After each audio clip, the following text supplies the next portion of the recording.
नमस्कार। आजकल ना ये एआई संचालित पीसी या कहें एआई पीसीज इनकी खूब चर्चा हो रही है। हाँ बिल्कुल, हर तरफ यही बात है। तो ये है क्या असल में, और मतलब क्यों अचानक इतनी जरूरी हो गए हैं? आज हम इसी पर थोड़ी बात करेंगे। हमारे पास गार्टनर, कैनालिस, रॉयटर्स और कुछ टेक पब्लिकेशन से जानकारी है। अच्छा। मकसद यही है कि नए कंप्यूटर्स का मतलब समझें, इनके फायदे क्या हैं, और हाँ, इनसे जुड़े जो नए साइबर खतरे हैं उन पर भी नजर डालें। हाँ, वो बहुत जरूरी है। एक बात बड़ी दिलचस्प है, गार्टनर और कैनलिस्ट कह रहे हैं कि 2025 तक एआई वाले पीसी की बिक्री करीब 11 करोड़ 40 लाख यूनिट तक पहुंच सकती है। अरे वाह, 114 मिलियन, हाँ, जो कुल पीसी बिक्री का लगभग 43% होगा। ये तो बहुत बड़ा जंप है। 2023 में तो शायद 22 मिलियन के आसपास था। बिल्कुल, 2 करोड़ 20 लाख ही था। तो ये सिर्फ नई कंप्यूटर नहीं है, ये शायद हमारे काम करने के तरीके में एक बड़ा बदलाव ला सकते हैं। सही बात है।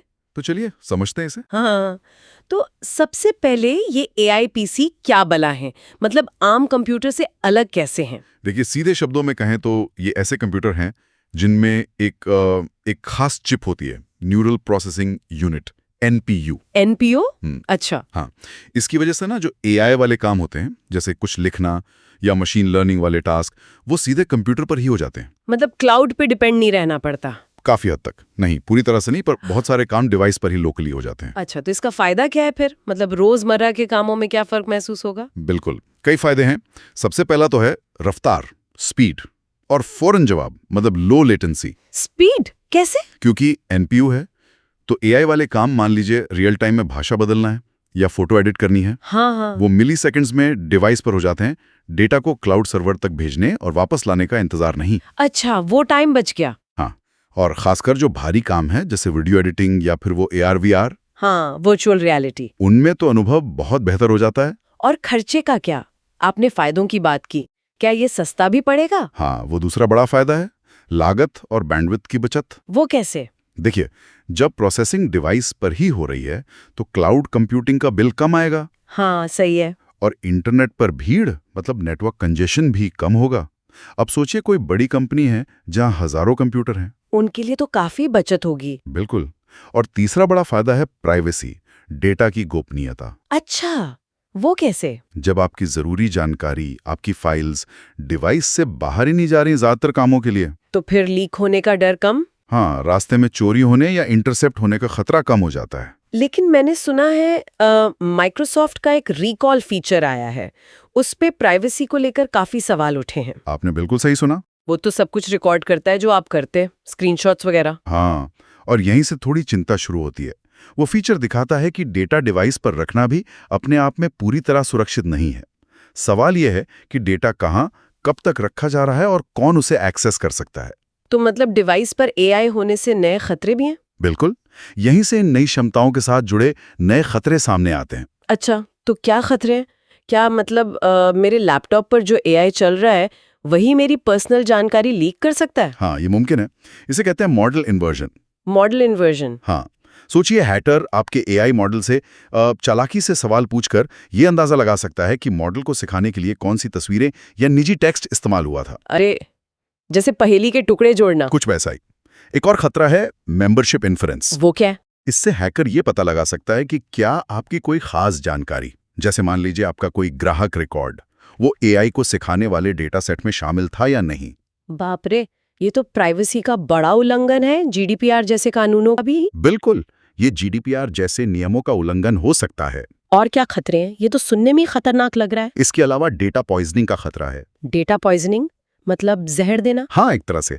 इसमें हैकर एआई को सिखाने वाले ट्रेनिंग डेटा में ही चुपके से गड़बड़ कर देते हैं, सूक्ष्म रूप से। तो उससे क्या होता है? उससे एआई गलत नतीजे देने लगता है या पक्षपाती हो जाता है। अब सोचिए, एक सेल्फ ड्राइविंग कार का एआई, हाँ। वो स्टॉप साइन को पहचानने से ही चूक जाए क्योंकि डेटा पॉइजन किया गया था। अरे नहीं, ये तो बहुत खतरनाक है। बिल्कुल।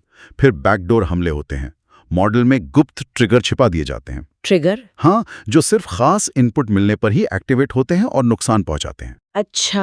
और एक और बड़ी चिंता है सप्लाई चेन की।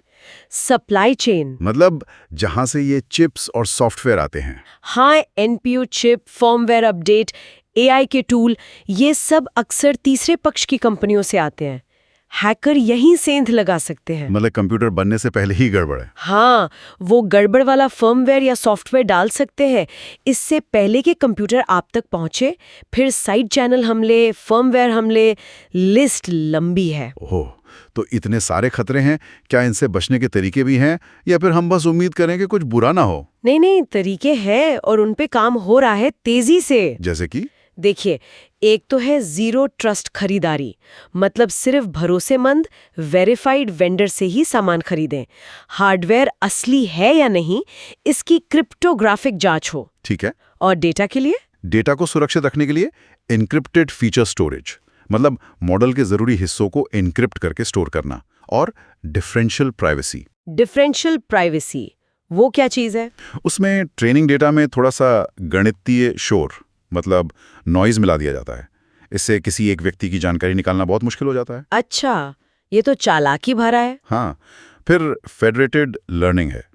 इसमें एआई मॉडल अलग-अलग डिवाइस पर मौजूद डेटा से सीखता है, बिना उस रॉ डेटा को कहीं एक जगह लाए। वाह, डेटा अपनी जगह पर ही रहता है। बिल्कुल। और एक और कमाल की चीज है, होमोमॉर्फिक एन्क्रिप्शन। होमोमॉर्फिक एन्क्रिप्शन, ये कैसा नाम है? ये बहुत दिलचस्प है।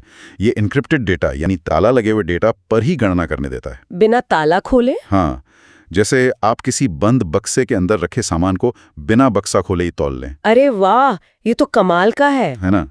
ये सब तकनीकें मदद कर सकती हैं। सुनने में तो ये सब बहुत तकनीकी और शायद महंगे लगते हैं। क्या ये असल में लागू हो पाएंगे आसानी से? आसान तो नहीं, मगर जरूरी हैं। इनके साथ साथ सप्लाई चेन पर कड़ी नजर रखना, लगातार सिस्टम की निगरानी करना कि कुछ असामान्य तो नहीं हो रहा।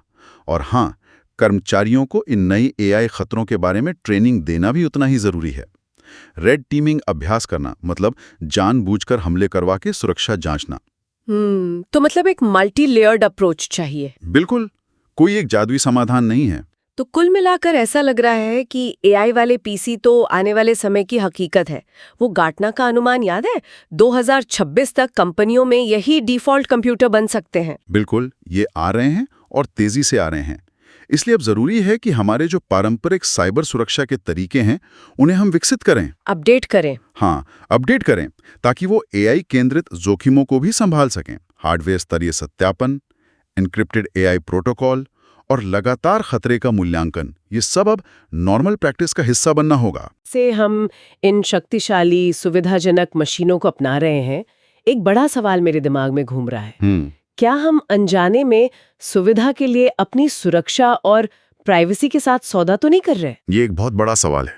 और हम खुद, मतलब एक व्यक्ति के तौर पर अपनी रोजमर्रा की जिंदगी में इस संतुलन को कैसे बनाए रख सकते हैं? ये सच में सोचने वाली बात है।